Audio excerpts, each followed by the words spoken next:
Чеченеца, чеченеца, чеченеца. Да.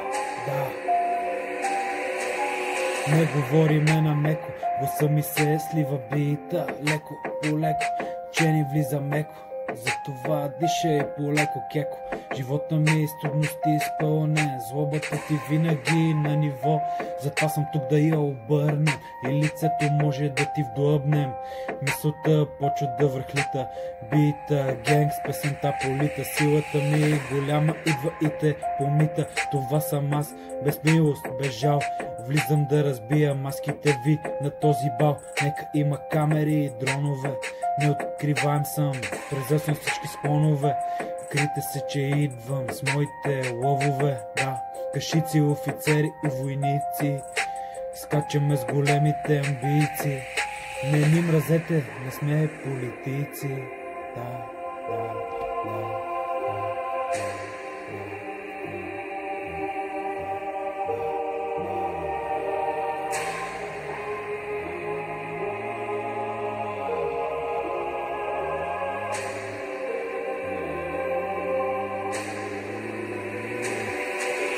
Това е нашата война, ще я спечелим.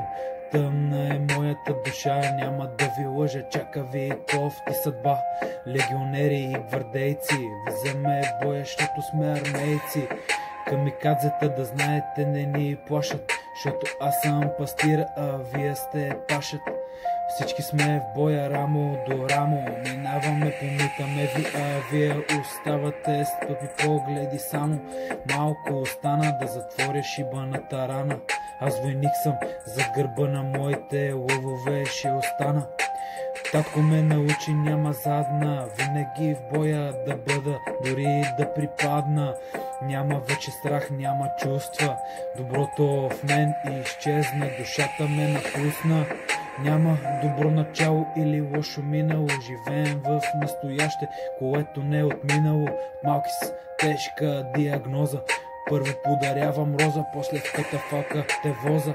Да, не е лесно в играта да си цар, защото винаги ще дойде някой по-голям да ти набие шамар. Наясно ли си бе? Помяр, поделяш болката, пак не става. Лесно е да говориш, трудното се изживява. Отвън студен, вътрешно горя като лава. Еби му майката, всеки е жаден за слава. Лесното бързо идва, лошото продължава. Тук съм с моята войска, няма много да ви нараня. Само с истини и факти ще ви победя. Ще разкажа на всички плана на вашата игра. И с това ще се задоволя за вечни времена. За вечни времена. Да.